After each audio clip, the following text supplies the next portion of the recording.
ഇന്ന് നമ്മൾ ഡെക്കാത്തലോണിൽ പോവാണ് നന്ദക്കുട്ടൻ്റെ കൂടെ. For apple, B for bear, C for നന്ദക്കുട്ട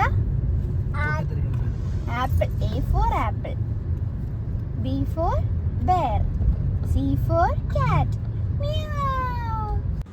ഇപ്പോൾ കാർ സീറ്റൊക്കെ നിർബന്ധമാക്കിയതുകൊണ്ട് നന്ദക്കുട്ടനെ കാർ സീറ്റിലാണ് ഇരുത്തുന്നത്. പക്ഷെ നന്ദക്കുട്ടൻ എപ്പോഴും ഇരിക്കാൻ ഇഷ്ടമല്ല. പക്ഷെ നമ്മൾ ബുക്കൊക്കെ വായിച്ചു കൊടുത്ത് മാക്സിമം അതിൽ തന്നെ ഇരുത്താൻ നോക്കാറുണ്ട്. നമ്മൾ നന്ദക്കുട്ടൻ്റെ സൈക്കിൾ വാങ്ങിക്കാനാണ് ഇന്ന് ഡെക്കാത്തലോണിൽ പോകുന്നത്. ഇതിന് മുന്നേയും പോയിട്ടുണ്ട് ഡെക്കാത്തലോണിൽ. നന്ദക്കുട്ടന് ഇഷ്ടമാണ് അവിടെ സൈക്കിൾ ചവിട്ടി നടക്കാനും ബോൾ കളിക്കാനും ഒക്കെ.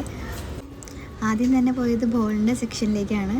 നന്ദക്കുട്ടന് ഭയങ്കര ഇഷ്ടമാണ് ബോൾ എടുത്ത് എറിയാനായിട്ട്. ഓരോ ബോളും മാറി മാറി എടുത്ത് എറിയായിരുന്നു. പിന്നെ ഞാനത് എടുത്ത് വയ്ക്കും, ഞാനും കണ്ണേട്ടനും കൂടി. പിന്നെ ഞങ്ങൾ പോയത് സൈക്കിളിൻ്റെ സെക്ഷനിലേക്കാണ്. കുറേ സൈക്കിളൊക്കെ നന്ദക്കുട്ടന് ഇഷ്ടപ്പെട്ടു. വലിയ വലിയ സൈക്കിളിലാണ് കയറാൻ ആഗ്രഹം.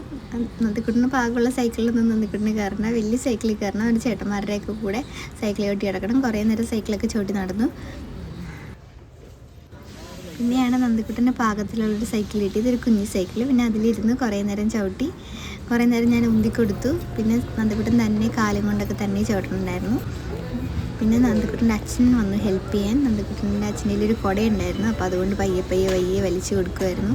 അങ്ങനെ വലിച്ചുകൊണ്ടിരിക്കുന്ന സമയത്താണ് പെട്ടെന്ന് നന്ദക്കുട്ടൻ സൈക്കിളിൽ ഇരുന്നുകൊണ്ട് പെട്ടെന്ന് ഇറങ്ങാൻ നോക്കി. അച്ഛൻ വലിച്ചുകൊണ്ടിരുന്നു. അപ്പോൾ നന്ദക്കുട്ടൻ വീണു.